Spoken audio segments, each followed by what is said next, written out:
ہم ہر روز سینکڑوں لوگوں سے ملتے ہیں،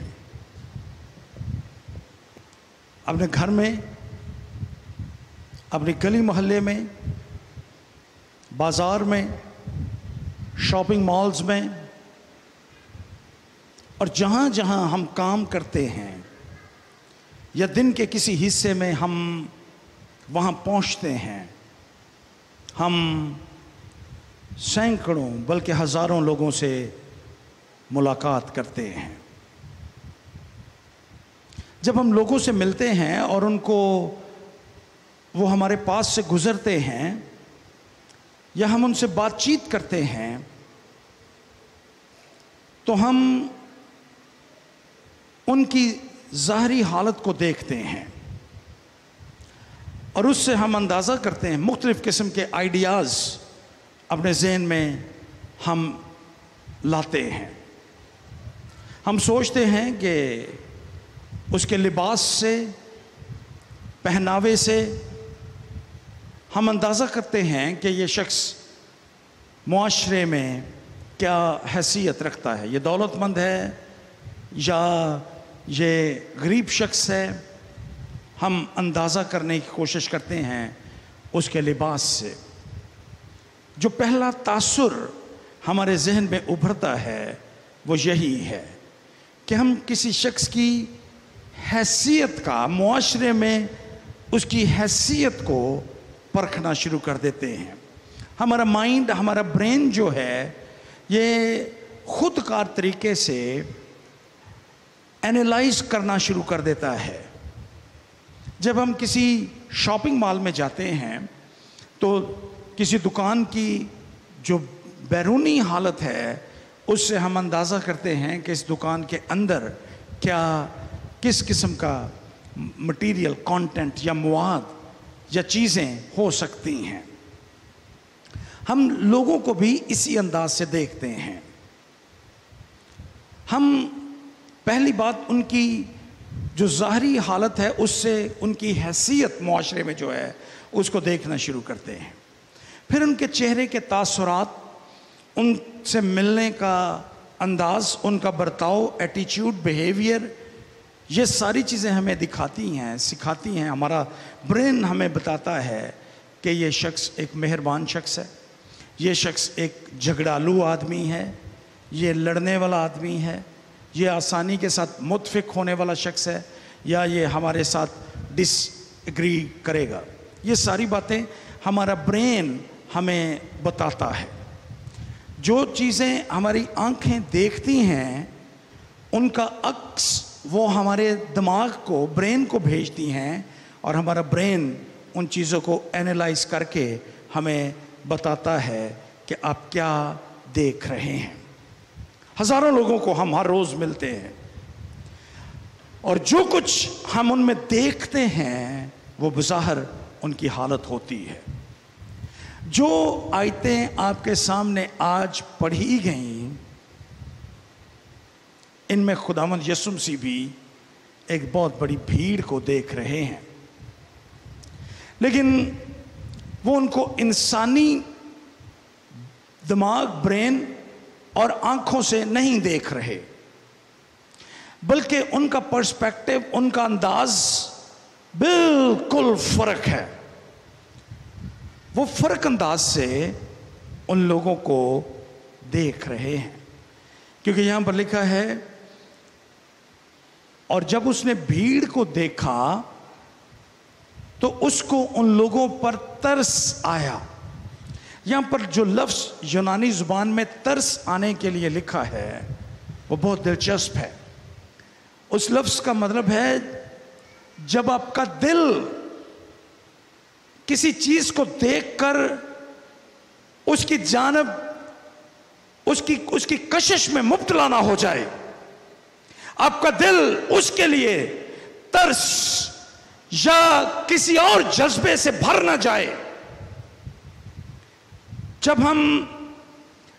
جب ہمارا دل کسی کی طرف موو ہو جائے، اس کا مطلب یہ ہے، اس کا مطلب صرف بظاہر ترس نہیں ہے جو کسی غریب آدمی کو، جو کسی بھکاری کو یا کسی معذور کو یا اس طرح کے کسی شخص کو دیکھ کر ہمارے دل میں جو ترس کا جذبہ پیدا ہوتا ہے، یہ وہ ترس نہیں ہے، کیونکہ ہمارا ترس کسی شخص کی ظاہری حالت پر ہو سکتا ہے۔ ممکن ہے آپ کسی شخص کے لباس کو دیکھ کر اس پر ترس کھائیں، لیکن آپ کو پتہ نہ ہو کہ وہ شخص کتنا دولت مند ہے۔ اس لیے یہ وہ ترس نہیں ہے جو عام حالات میں ہم کھاتے ہیں۔ سردیوں میں ہم کسی بھیک مانگنے والے بچے کو ننگے پاؤں سڑک پر چلتے ہوئے دیکھتے ہیں، یا گرمی کے گرم موسم میں یا پتھروں پہ ہمارا دل اس کے لیے ترس کھاتا ہے۔ یہ فرق ترس ہے۔ لیکن یسوع کے بارے میں جب یہاں پر ترس لکھا تو یہ ایک ایسا ترس ہے جس کا جب کسی کا دل اس شخص پر آ جائے، اور یہاں پر خداوند یسوع مسیح کا دل اس بھیڑ کے لیے ہے۔ یہاں پر لکھا ہے اس نے بھیڑ کو دیکھا تو اسے ان لوگوں پر ترس آیا، کیونکہ خداوند ہماری طرح نہیں دیکھتے، وہ بالکل فرق انداز سے دیکھتے ہیں۔ جب ہم کسی کو دیکھتے ہیں تو ہم بظاہر اس کی ظاہری حالت کو دیکھتے ہیں، اور اگر ہمیں کسی پہ ترس آ بھی جائے، اگر کسی پہ ترس آ بھی جائے دنیاوی ترسی، تو پھر ہم اپنی جیب کا اندازہ کرتے ہیں، ہماری جیب میں کیا ہے، ہم اس کی کتنی ہیلپ کر سکتے ہیں، کتنی مدد اس کی کر سکتے ہیں، اور عام طور پر ہم اپنی جیب سے بھی کم اس کی مدد کرتے ہیں۔ یہ ہے ہم۔ لیکن یسوع ایسا نہیں ہے۔ یسوع نہ تو صرف ایک انسان ہے، گوشت پوشت کا انسان ہے، بلکہ وہ خدا ہے، اور خدا ہونے کے ناطے سے وہ محبت ہے، اور وہ خود غرض نہیں ہے۔ اس کی ذات ہی اس کی خواہشات اور اس کے وسائل کا مرکز نہیں ہے، بلکہ وہ خدا کی نظر سے دیکھتا ہے۔ جب وہ کسی کو دیکھتا ہے وہ اس کو خدا کی نظر سے، الہی نگاہ سے اس کو دیکھ رہا ہوتا ہے۔ خدا کے دیکھنے کا انداز بالکل مختلف ہے۔ اور یہاں پر اس نے بھیڑ کو دیکھا، اور بھیڑ کو دیکھنے کے بعد اس کا دل ان کے لیے ترس سے بھر گیا، اور اس کی وجہ یہاں پر لکھی ہے کیونکہ وہ ان بھیڑوں کی مانند تھے جن کا چرواہا نہ ہو، خستہ حال اور پراگندہ تھے۔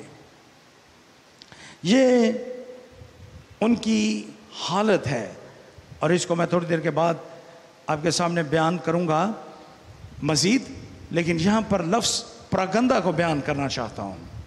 لفظ پراگندہ کہ وہ خستہ حال اور پراگندہ تھے، یونانی زبان میں یہ بھی دلچسپی سے خالی نہیں ہے لفظ۔ یہاں پر اردو کے ترجمے میں اس کو پراگندہ ترجمہ کیا گیا، لیکن یونانی کا جو لفظ ہے اس کا معنی اور مفہوم کچھ ایسا ہے، جو ایسا شخص جس کو پھینک دیا گیا ہو، ایسا شخص جس کو رد کر دیا گیا ہو، یہ وہ شخص ہے۔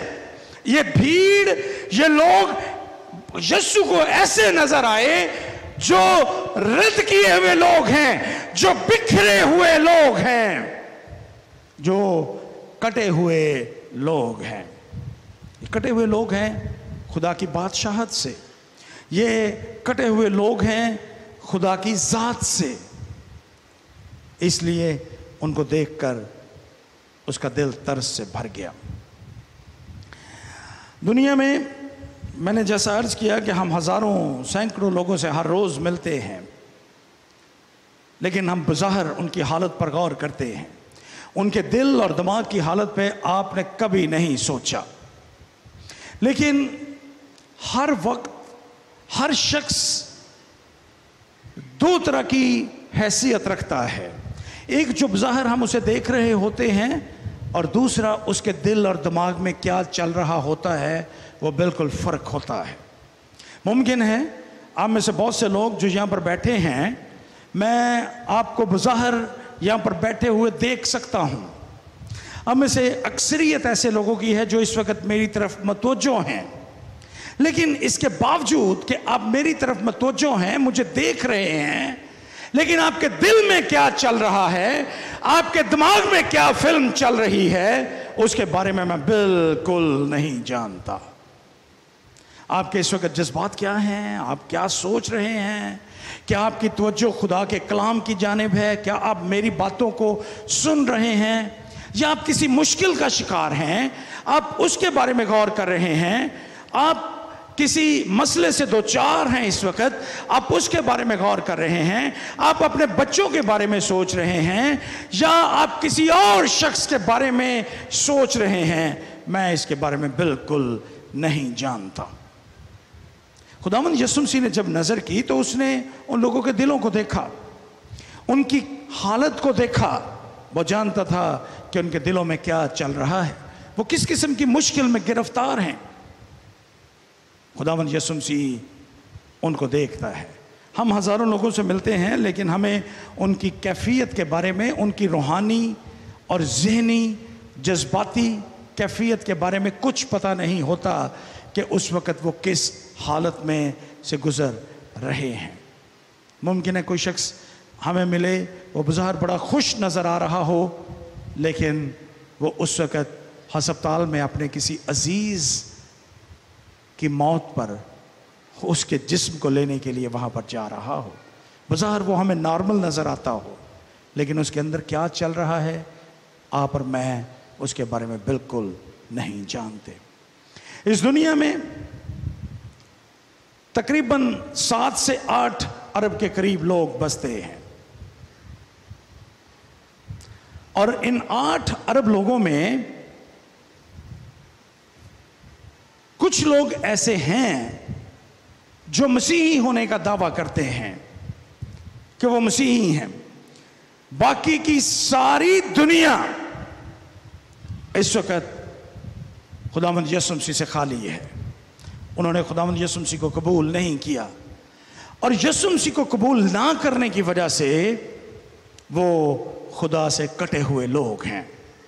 وہ ہیں جو خدا کی بادشاہت سے خالی، خدا کی بادشاہت سے علیحدہ اور خدا سے دور اور جہنم کی راہ پر زندگی گزار رہے ہیں۔ ہماری آدھی سے زیادہ آبادی یسوع مسیح کے بغیر زندگی گزار رہی ہے، اور وہ لوگ جو یہ دعویٰ کرتے ہیں کہ ہم خداوند یسوع مسیح کو ماننے والے ہیں، ان میں سے تقریباً 33% لوگ اپنی پوری زندگی کبھی چرچ نہیں جاتے۔ جو لوگ یسوع مسیح کو قبول کرنے کا دعویٰ کرتے ہیں، جو لوگ یہ کہتے ہیں کہ ہم مسیحی ہیں، ان کے نام مسیحی ہیں، اور وہ مسیحی ہونے کا دعویٰ کرتے ہیں، لیکن ان میں سے 33% لوگ، 33% لوگ اپنی ساری زندگی کبھی چرچ یا گرجا گھر میں ایمانداروں کی جماعت میں عبادت کرنے کے لیے نہیں جاتے۔ اب اندازہ کیجئے کتنی بڑی کثیر تعداد ہے لوگوں کی، اور جو چرچ جاتے ہیں ان میں سے بھی زیادہ تعداد ایسے لوگوں کی ہے جو صرف تہواروں پر چرچ جاتے ہیں۔ صرف 20% لوگ ایسے ہوتے ہیں جو مسلسل ایمانداروں کی جماعت میں عبادت کرنے کے لیے آتے ہیں اور خداوند کا کلام سنتے ہیں۔ آپ اندازہ کیجئے اپنی حالت پر۔ اب دیکھیے کہ آپ کے ارد گرد کتنے لوگ ہیں جو خدا سے دور زندگی گزار رہے ہیں۔ میں 4 باتیں ان آیات میں سے آپ کے سامنے بیان کرنا چاہتا ہوں۔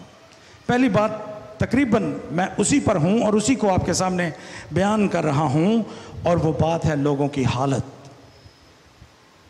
آپ کے ارد گرد بے شمار لوگ ہیں جو خدا سے دور ہیں، ان کو خدا کی ضرورت ہے، لیکن آپ نے کبھی بادر نہیں کیا، آپ نے کبھی سوچا بھی نہیں کہ وہ ان کو خدا کی کس قدر شدید اشد ضرورت ہے۔ آپ اپنے ارد گرد نظر دوڑائیں، آپ کو ایسے لوگ ملیں گے جو کبھی چرچ نہیں آتے، آپ ان کے گھروں کے سامنے سے گزر کر چرچ آتے ہیں، لیکن آپ نے شاید کبھی بھی یہ بادر نہیں کیا کہ آپ ان کے دروازے پر دستک دیں اور ان سے کہیں کہ کل صبح اتوار ہے یا جمعہ ہے اور عبادت کا یہ وقت ہے، میں آپ کو لینے کے لیے آؤں گا یا آؤں گی اور آپ میرے ساتھ چرچ آئیں گے۔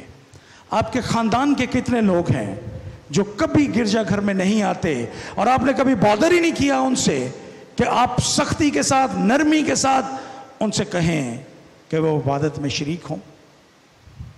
آپ کے محلوں میں، آپ کی گلیوں میں کتنے لوگ ہیں جو خدا سے دور ہیں، جو تنہائی کا شکار ہیں، جو نشے میں زندگی گزار رہے ہیں، جو مرنا تو دور کی بات زندہ رہنے سے بھی خوف زدہ ہیں، لیکن آپ نے کبھی ان کی ضرورتوں پہ غور ہی نہیں کیا، آپ نے کبھی بادر ہی نہیں کیا، آپ نے سوچا بھی نہیں ان کے بارے میں کہ ان کو آپ کی ضرورت ہے۔ آپ کے گلی، آپ کے محلے میں کتنے بزرگ لوگ ہیں جو تنہائی کا شکار ہیں، آپ نے کبھی سوچا ہی نہیں ان کے بارے میں کہ اور کچھ نہیں تو میں زندگی کا کچھ حصہ ان کے ساتھ بتاؤں، ان کے ساتھ باتیں کروں۔ کتنے لوگ ہیں جو تنہائی کا شکار ہیں ہمارے ارد گرد، لیکن ہم نے کبھی ان کے بارے میں سوچا ہی نہیں۔ کتنے ہمارے دوست، ہمارے خاندان کے لوگ ہیں جن کو مسیح کی ضرورت ہے، لیکن ہم نے ان کے بارے میں کبھی سوچا ہی نہیں۔ ہماری آنکھیں ان کو دیکھتی نہیں، ہماری آنکھیں ان کے دل کو دیکھ ہی نہیں سکتی، دیکھ ہی نہیں رہی، لیکن خداوند یسوع مسیح کی آنکھیں ان لوگوں کو دیکھ کر بھر آئیں۔ خداوند یسوع مسیح کے بارے میں یہاں پر لکھا ہے کہ وہ شہروں اور گاؤں میں پھرتا رہا اور ان کے عبادت خانوں میں تعلیم دیتا اور بادشاہی کی خوشخبری کی منادی کرتا اور ہر طرح کی بیماری اور ہر طرح کی کمزوری دور کرتا رہا۔ This was the mission of Jesus۔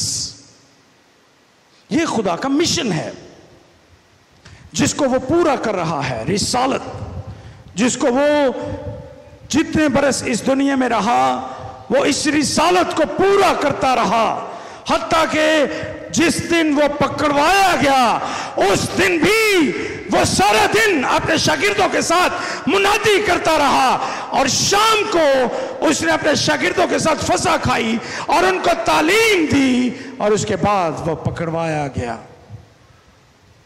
یہ خدا کی رسالت ہے جس کو وہ پورا کر رہا تھا، کیونکہ اس کو لوگ نظر آتے تھے، ان کو ترس آتا تھا مسیح کو ان پر، وہ ہر ایک کو اپنی بادشاہت میں شامل کرنا چاہتا تھا، وہ ہر ایک کو خدا کے نزدیک لانا چاہتا تھا، اس لیے وہ خدا کی بادشاہت اور خوشخبری کا پیغام ان کو سناتا رہا۔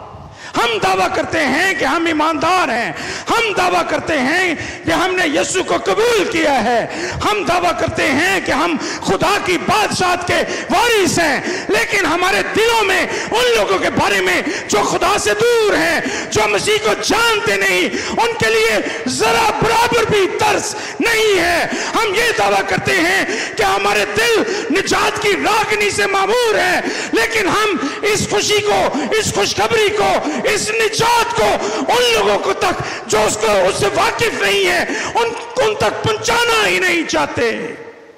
یسوع گاؤں گاؤں اور شہر شہر پھرتا رہا۔ ہم اپنے گھروں میں بیٹھ کر اور اتوار کو چرچ آ کر اپنے آپ کو دنیا کا سب سے راست باز شخص سمجھتے ہیں، لیکن خداوند یسوع مسیح ایمانداروں سے یہ توقع نہیں کرتا۔ خداوند یسوع مسیح آپ سے توقع کرتا ہے کہ جب آپ سڑکوں پر سے گزرتے ہوئے، شاپنگ کرتے ہوئے، ہسپتالوں میں اپنے کسی عزیز کی عیادت کرنے کے لیے جاتے ہوئے، اپنے گلی سے گزرتے ہوئے، آپ ان لوگوں کے لیے ترس محسوس کریں کیا کبھی آپ نے کسی غیر مسیحی کے گھر کے سامنے سے گزرتے ہوئے ان کے لیے دعا کی ہے کہ خداوند ان کو اپنی پہچان بخشے، یہ مسیح کو جان پائیں؟ کیا کبھی ہم نے اپنے ساتھ کسی کام کرنے والے کے لیے، اپنے کسی دوست کے لیے، خواہ وہ مسیحی ہونے کا دعویٰ کرے لیکن کبھی اس نے خدا کی قربت میں وہ نہ آیا ہو، کیا کبھی ہم نے اس کے لیے درد اور دکھ محسوس کیا ہے؟ خداوند یسوع مسیح اس دن جب انہوں نے لوگوں کو دیکھا تو وہ ان کو خستہ حال اور پراگندہ اس لیے کہتا ہے because they were on the way to hell، وہ جہنم کی راہ پہ تھے، اور یسوع ان کو بچانا چاہتا ہے، یسوع ان کو اپنے قریب لانا چاہتا ہے، اس لیے وہ ان کو دیکھ کر اس کا دل ترس سے بھر گیا۔ دوسری بات جو میں آپ کے سامنے رکھنا چاہتا ہوں وہ 37ویں آیت میں ہے۔ یہاں پر لکھا ہے فصل تو بہت ہے لیکن مزدور تھوڑے ہیں۔ فصل بہت ہے، فصل بہت ہے، اس کا کیا مفہوم ہے؟ آپ سمجھتے ہیں کہ دنیا میں 8 ارب کی آبادی ہے اور اس میں سے 4-5 ارب جو ہیں وہ خدا سے دور ہیں تو وہ فصل ہے؟ نہیں، فصل وہ ہے جو مسیح کو قبول کرنے کے لیے تیار ہیں، اور اس 5-6 ارب بلکہ اس سے زیادہ وہ لوگ جو مسیحی نہیں ہیں، اور وہ بھی جو مسیحی ہونے کا دعویٰ کرتے ہیں لیکن مسیح سے دور ہیں، ان کے اندر یہ ڈیزائر، یہ خواہش کہیں نہ کہیں موجود ہے کہ وہ خدا تک پہنچیں۔ وہ ہے فصل، وہ ہے ہارویسٹ۔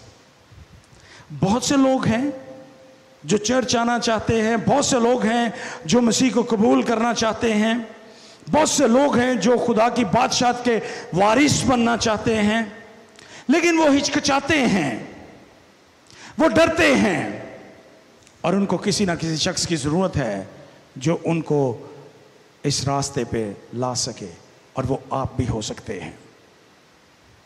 آپ کے دوستوں میں سے کسی کو آپ کی ضرورت ہو، آپ کے ہمسایوں میں، رشتہ داروں میں کسی کو ممکن ہے آپ کی ضرورت ہو کہ آپ اس کی رہنمائی کریں اور اس کو خدا کی بادشاہت تک لے کے آئیں۔ یہ فصل جو ہے اس پلنٹیس بہت زیادہ ہے، اور اس کے اندر پوٹینشل ہے، طاقت ہے کہ یہ تبدیل ہو جائے۔ کسی نہ کسی نے زندگی کے کسی نہ کسی حصے میں ہمارے بارے میں سوچا اور اس نے مسیح کو ہمارے ساتھ شیئر کیا اور ہم نے مسیح کو قبول کیا۔ کوئی نہ کوئی دنیا میں آپ کا منتصر بھی ہے جس کو آپ نے مسیح کے پاس لانا ہے، جس کو آپ نے یسوع کے لیے جیتنا ہے۔ میں نہیں جانتا کہ وہ کون ہے، ممکن ہے آپ کو بھی اس کا پتہ نہ ہو، لیکن آج صبح میں آپ کو یہ بتانا چاہتا ہوں somebody is waiting for you that you lead him or her to the Christ۔ کوئی نہ کوئی آپ کا انتظار کر رہا ہے جس کو آپ نے مسیح کے پاس لانا ہے۔ اگر آپ صرف گھر میں بیٹھے رہیں گے اور یا اپنے آپ کو چرچ کی 4 دیواری میں قید کر لیں گے تو پھر آپ ایسا نہیں کر سکیں گے۔ آپ کو نکلنا ہے اور آپ کو اپنے ارد گرد دیکھنا ہے۔ فصل بہت ہے۔ There are a lot of people around you who need you۔ بہت سے لوگ ہیں جن کو آپ کی ضرورت ہے اور وہ آپ سے آپ کی طرف دیکھ رہے ہیں اور آپ ان کی طرف سے آنکھیں بند کیے ہوئے ہیں۔ ان تک پہنچیے۔ آج صبح میں آپ سے یہ کہوں گا کہ آپ اپنے خاندان میں اور اپنے ارد گرد جن لوگوں سے آپ کی ملاقات ہوتی ہے ان کے بارے میں غور کیجئے۔ ان میں سے کون سے ایسے لوگ ہیں ان کو شارٹ لسٹ کیجئے جن تک آپ پہنچ سکتے ہیں۔ میں چاہوں گا کہ آج جب آپ چرچ سے فارغ ہوں گھر جائیں تو آپ میں سے ہر ایک شخص کم از کم 5 لوگوں کو شارٹ لسٹ کرے، 5 لوگوں کی ایک فہرست بنائے جن تک آپ اگلے اتوار تک پہنچ سکتے ہیں. اور اس ہفتے میں آپ کا ہوم ورک یہ ہے کہ جب آپ چرچ سے واپس جائیں ان 5 لوگوں کی فہرست بنائیں جن کے بارے میں آپ سوچتے ہیں کہ ان کو مسیح کی ضرورت ہے. ان تک پہنچیے. ہو سکتا ہے وہ آپ کی کلیسیا ہی کے ہوں, آپ کے خاندان ہی کے ہوں, آپ کے ارد گرد آپ کی نیبرہڈ میں کوئی ہو, ہمسایوں میں سے. آپ ان 5 لوگوں کی فہرست بنائیں اور اگلے اتوار چرچ آنے تک آپ ان تک پہنچیں اور ان کو دعوت دیں خداوند یسوع مسیح کو قبول کرنے کی. ان کو بتائیں کہ مسیح جو کنواری مریم سے پیدا ہوا, مصلوب ہوا میرے اور آپ کے لیے, تیسرے دن مردوں میں سے جی اٹھا, آسمان پر زندہ ہمارا منتظر ہے اور جلد ہمیں لینے کے لیے زمین پر آئے گا. اگر آپ اس کی بادشاہت میں شامل ہونا چاہتے ہیں تو اس کو دل سے قبول کیجئے. یہ ایک چھوٹا سا پیغام ہے جو آپ ان تک پہنچا سکتے ہیں. ان کے ساتھ دعا کیجئے 5 لوگوں کے ساتھ اور ان سے وعدہ لیجئے کہ وہ آپ کے ساتھ اس عہد پر قائم رہیں گے. اور آپ صرف اس ہفتے نہیں, پھر بعد میں آپ ان کو فالو اپ کیجئے گا کہ وہ 5 لوگ جن تک آپ پہنچے کیا وہ آپ کی باتوں پر عمل کر رہے ہیں یا نہیں. سو کم از کم 5 لوگ. اور اگر آج صبح یہاں پر 200 لوگ بیٹھے ہیں تو آپ اندازہ کیجئے اگر 100 لوگ 5 لوگوں تک پہنچیں گے تو کتنے لوگ ہو گئے؟ 100 لوگ اگر 5 لوگوں تک پہنچیں, ہر ایک شخص ان جی بتائیے کتنے لوگ ہوئے؟ 500. مجھے تو نہیں سمجھ آ رہی آپ کیا کہہ رہے ہیں.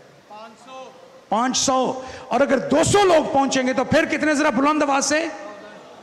1000 لوگ ایک ہفتے میں آپ ان تک پہنچ پائیں گے. اگر آپ میں سے ہر ایک آج سنجیدگی کے ساتھ یہ وعدہ کرے کہ وہ 5 لوگوں کی فہرست بنائے گا اور ان 5 لوگوں تک پہنچے گا, آپ کو اندازہ ہوگا کہ فصل تو بہت ہے لیکن مزدور تھوڑے ہیں. اگر میں پہنچوں گا تو میں شاید 5 نہیں, میرے وسائل زیادہ ہیں, میرا کام یہی ہے, میں ممکن ہے اس سے زیادہ لوگوں تک پہنچوں, 100 لوگوں تک پہنچ پاؤں. لیکن اگر آپ سارے میرا ساتھ دیں گے تو ہم کم از کم ایک ہفتے میں 1000 لوگوں تک پہنچیں گے. آپ اندازہ کریں یہ کتنی بڑی تعداد ہے جن تک ہم ایک ہفتے میں پہنچ پائیں گے.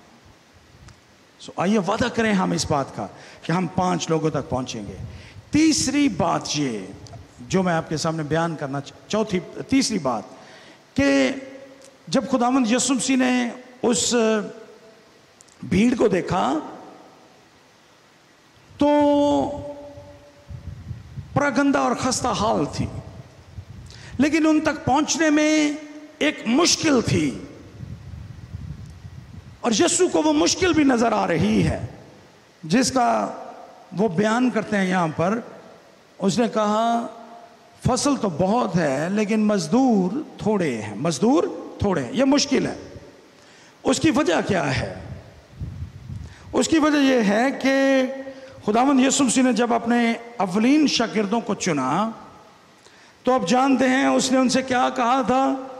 اس نے شمعون پطرس سے کیا کہا تھا؟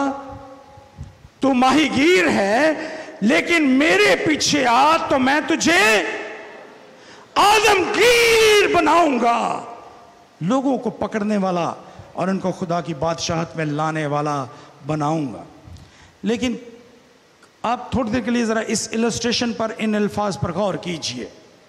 اگر آپ مچھلی کا شکار کرنا چاہیں تو آپ اپنے گھر میں بیٹھ کر کسی دابڑے میں پانی لے کر اس میں کنڈی لگا سکتے ہیں؟ جواب دیجئے مجھے. مچھلیاں پکڑنے کے لیے آپ کو کیا کرنا پڑے گا؟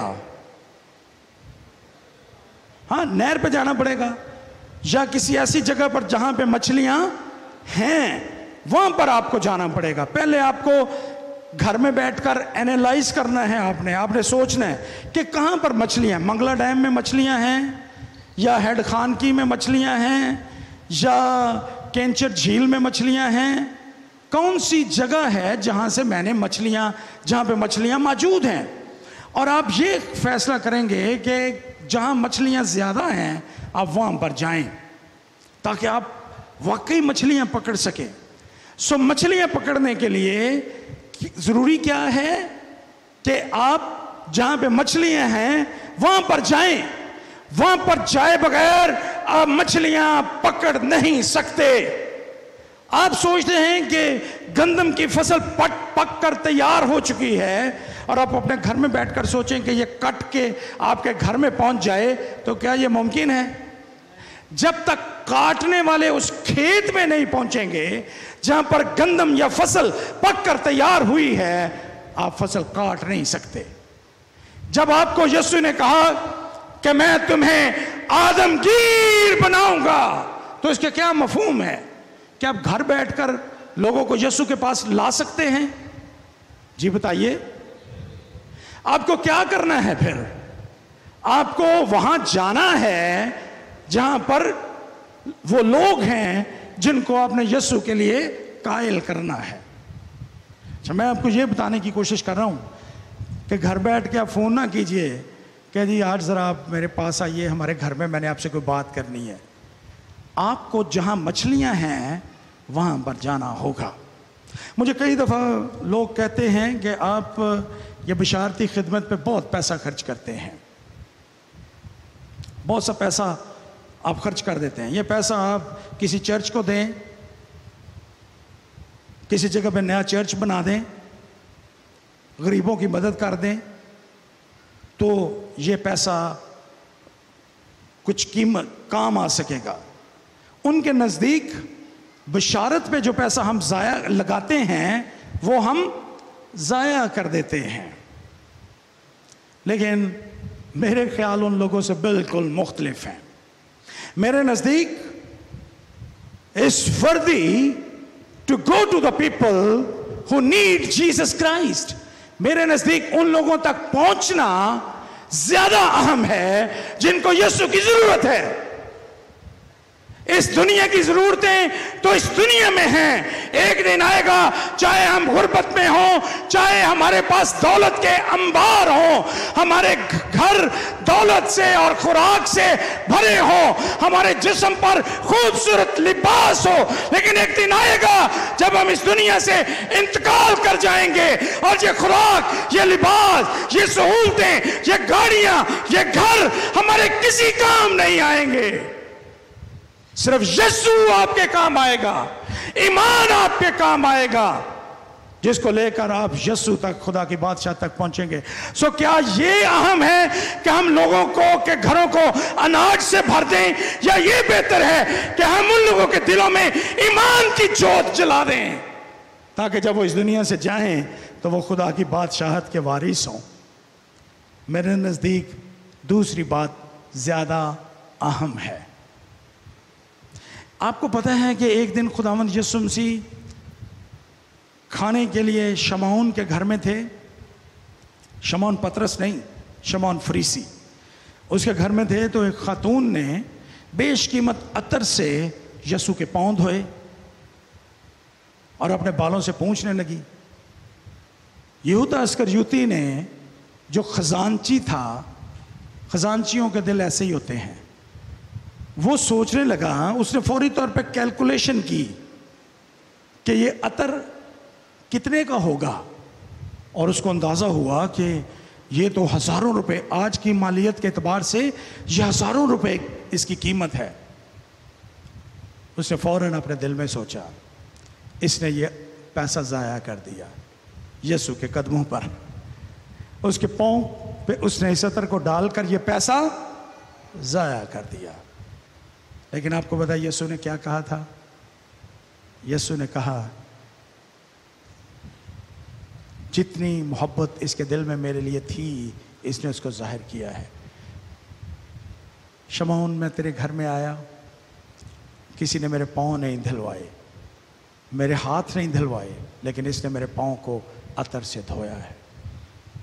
سو وہ لوگ جو یہ کہتے ہیں کہ ہم وہ پیسہ ضائع کر دیتے ہیں, میرے نزدیک ان کی سوچ اور یہودا اسکریوتی کی سوچ میں کوئی فرق نہیں ہے.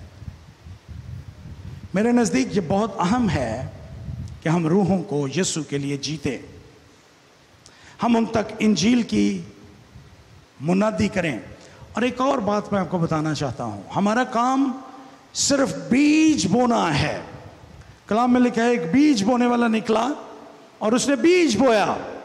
ہماری ذمہ داری خدا نے, میری اور آپ کی ذمہ داری خدا نے یہ لگائی ہے کہ ہم بیج بوئیں گے, ہم انجیل کی منادی کریں گے.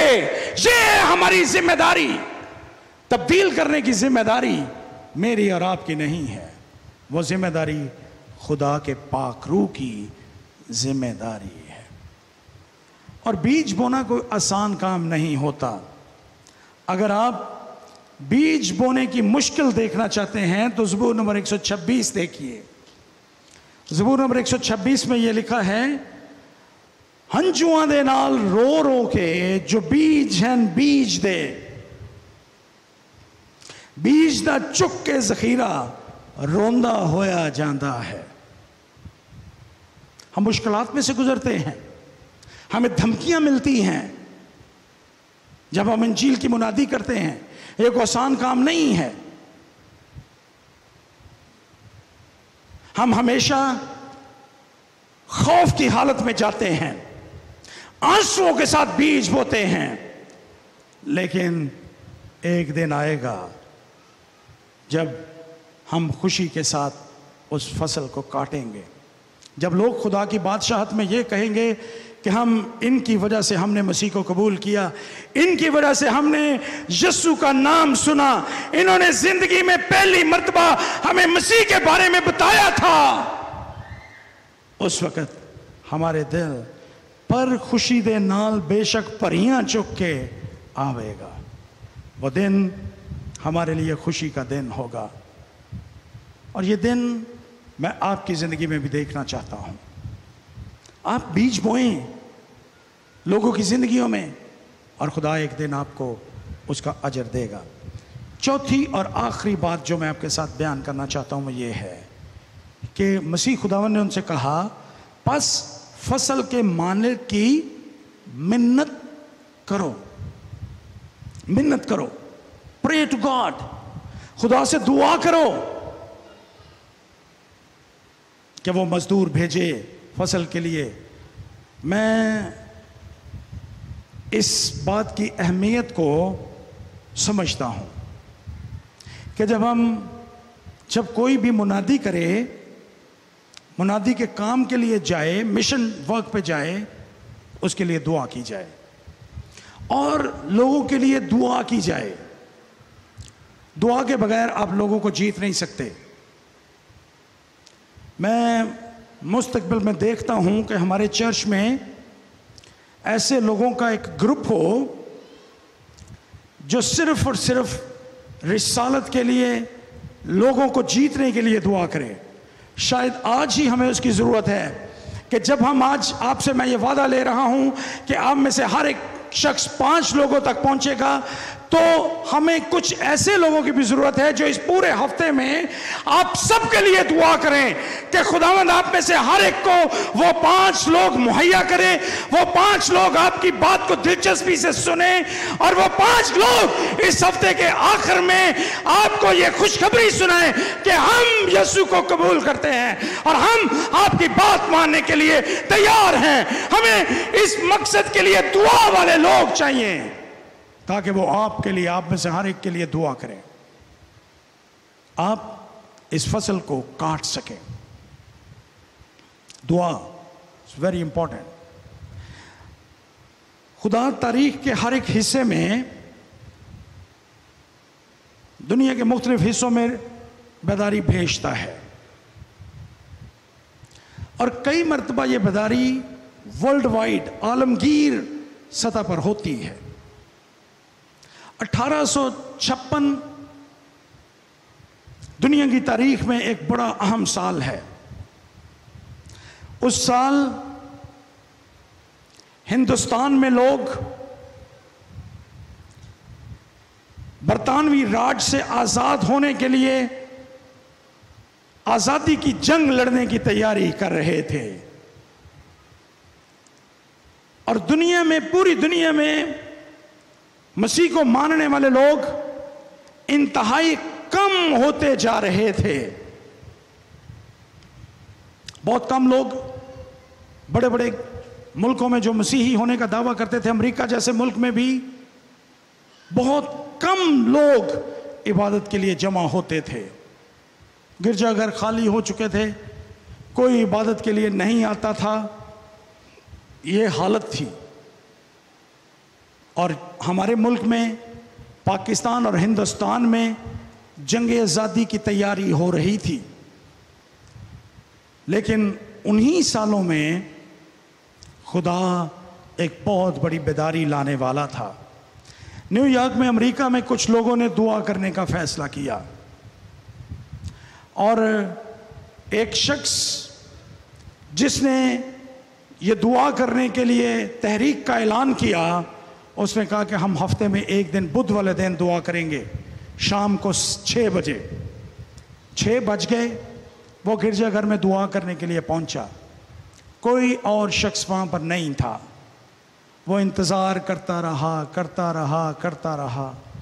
آخر کار 7 بجے کے قریب ایک اور شخص گرجا گھر میں داخل ہوا. پھر ایک اور شخص گرجا گھر میں داخل ہوا، اور ان تینوں نے مل کر دعا کرنا شروع کی. صرف ایک ہفتے کے اندر ان کی تعداد 100 کے قریب ہو گئی. اور پھر دیکھتے ہی دیکھتے وہ چرچ دعا کرنے والے لوگوں سے بھر گیا.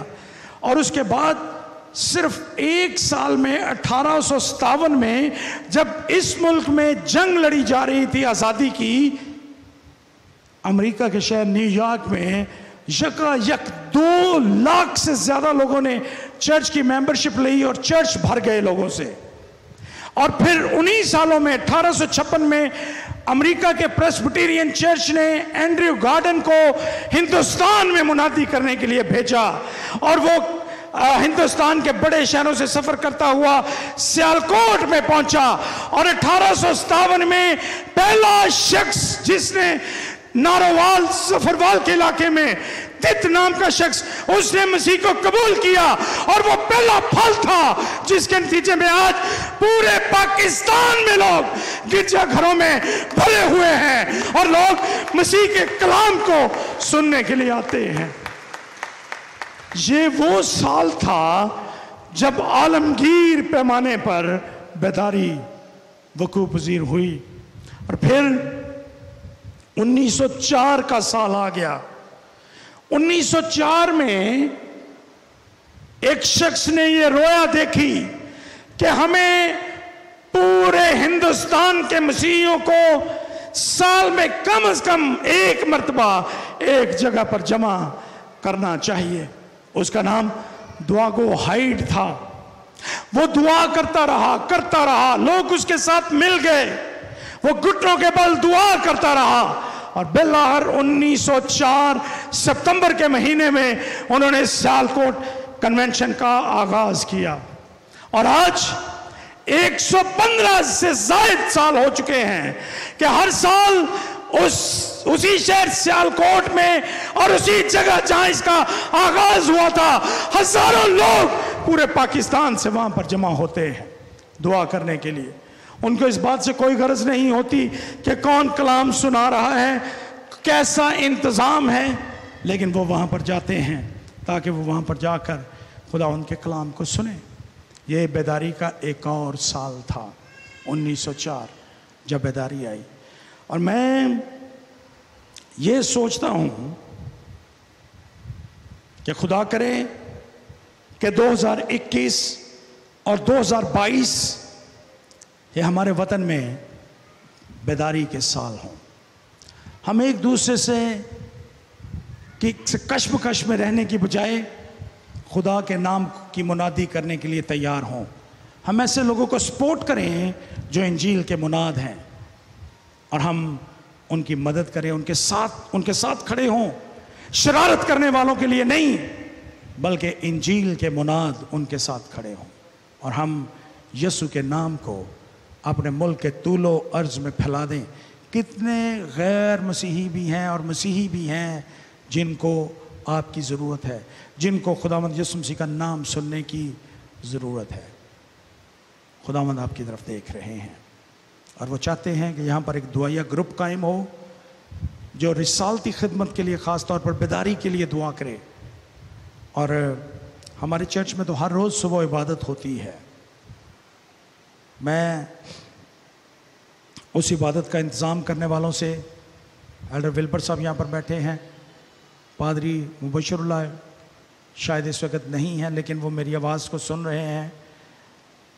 آپ لوگ صبح کی عبادت میں ڈیووشن کو جتنا مختصر کر سکتے ہیں کریں، اور رسالت کے لیے دعا کرنا شروع کریں، مشن کے لیے اور ان تمام لوگوں کے لیے، تاکہ ہم جن لوگوں تک پہنچیں وہ مسیح کو قبول کریں. اور آپ سب سے میں گزارش کروں گا، اگر آپ دعا میں شریک ہونا چاہتے ہیں اس گروپ کے ساتھ، تو آپ صبح جلدی اٹھیے. 5:30 بجے گرجا گھر میں عبادت ہوتی ہے، اس عبادت میں شریک ہوں تاکہ آپ بھی اس دعا میں شریک ہو سکیں. خداوند آپ کو ان باتوں کے وسیلہ سے برکت بخشے. آمین.